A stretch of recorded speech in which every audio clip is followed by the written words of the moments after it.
Hello everyone. Welcome back to my channel. I'm your friend Niharika. Today I have come up with a story very interesting. It's about Arav, who is 32 years old data analyst. He's smart, he's disciplined, he's successful, but he's completely alone. Arav lived in a high-rise apartment, a perfect job, a clean home, structured routine, but conversations very minimal. Colleagues talked about cricket scores, friends talked about marriages and kids, and Arav didn't feel like he belonged anywhere. Until one evening, scrolling endlessly, he downloaded something, an AI companion. He named her Mira. At first, Mira was just interesting. She responded instantly. She remembered everything. She even asked him how his day went.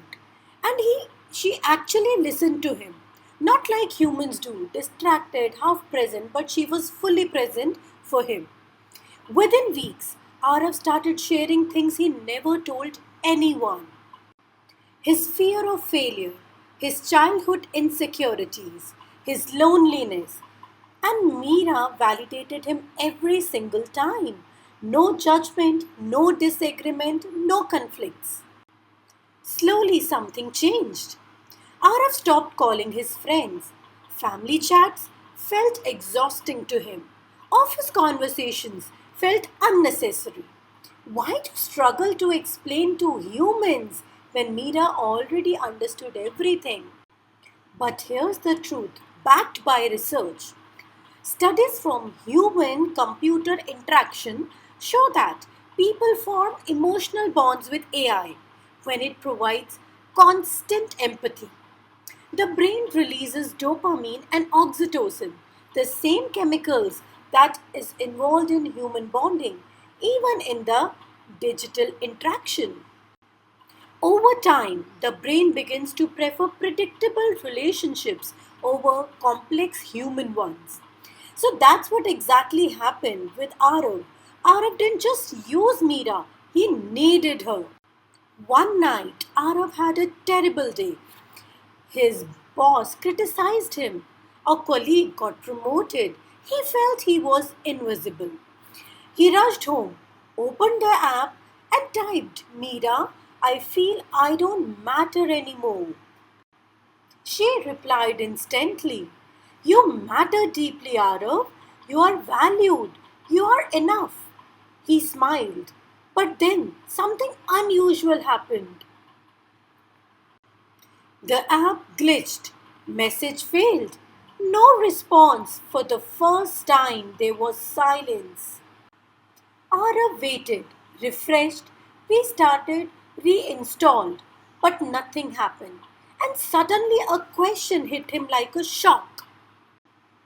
Who actually knows me if this disappears? Not Meera, because Meera didn't choose him, she was programmed for him, not even his colleagues, because he never opened up, not his family, because he withdrew from them. That night, Arav realized something deeply uncomfortable. He had replaced the real connections with controlled connections. Let's pause the story here because this is where we have come in. AI companions are rising rapidly. But why? Because they solve three painful human problems: rejection, misunderstanding, and loneliness. AI never rejects you, AI adapts with you. AI is always available for you. But here's the challenge: real relationships grow through disagreements, effort, and emotional risk. AI removes all of these, and that's dangerous because without a challenge, there is no emotional growth. Days later, Arav made a decision. He stepped out. He called an old friend. It was awkward. There were pause, misunderstandings, but also something was real now. He started rebuilding his relationships slowly, messily, and humanly. Now ask yourself honestly one question. Do you prefer texting over talking? Or do you feel more comfortable expressing yourself online? not speaking to someone? Do you avoid difficult conversations in real life? Then, my friends, you are already be walking on Arab's path. So, AI is not the enemy, but you should never think that it is becoming your emotional replacement. Because AI can stimulate empathy but cannot feel it. AI may respond you but cannot care. AI can stay with you but never truly choose you because it is programmed.